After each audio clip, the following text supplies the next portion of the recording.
Look around the world, from the bustling streets of Delhi to the quiet villages of Ireland, billions of people speak languages, English, Spanish, Russian, Hindi, that share a single, invisible root.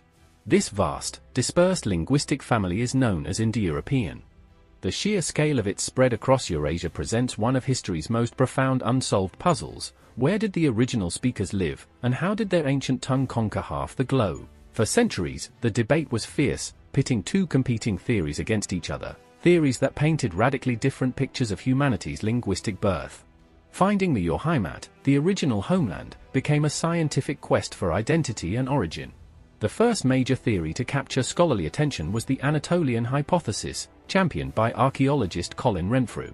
This theory placed the origin of the Indo-European family in Neolithic Anatolia, modern-day Turkey, roughly 9,000 years ago. According to this model, the language spread peacefully and gradually as early farmers migrated outward, taking their language and agricultural techniques with them. It was a story of diffusion, stability, and cultural replacement over millennia, tying the origin of Indo-European languages to the very beginnings of European farming. Its appeal lay in its simplicity and its connection to a foundational human advancement, the Neolithic Revolution.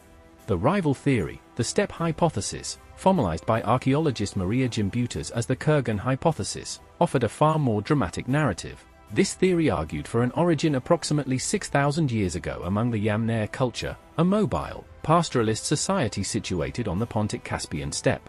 Here, the crucial ingredients for rapid expansion were developed: the domestication of the horse for riding, and the use of wheeled vehicles. In this model, the language spread not through peaceful farming but through rapid migrations and conquest by powerful warrior groups, who overwhelmed and absorbed existing European populations, imposing their language as an elite tongue.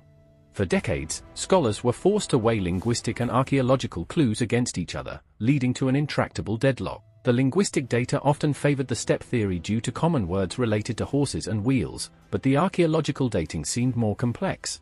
Then, the game changed.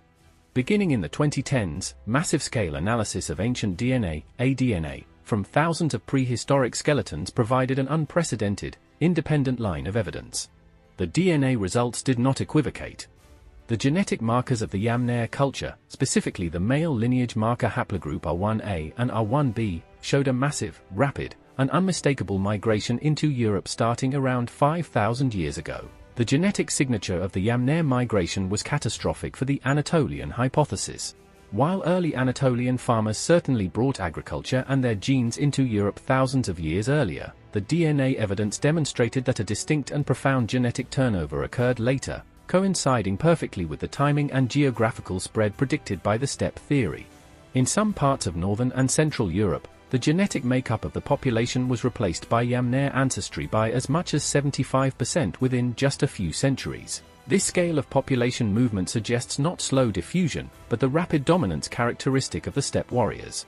While Anatolian farmers introduced important genes, it was the steppe people who introduced the dominant genetic and, overwhelmingly, the linguistic framework that underpins almost all modern European languages.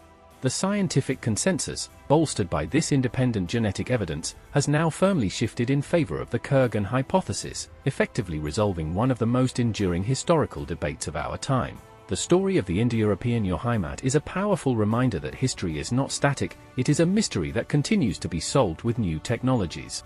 It shows us that the very foundations of modern identity, the languages we speak and the genes we carry, are the result of epoch-defining movements of ancient peoples.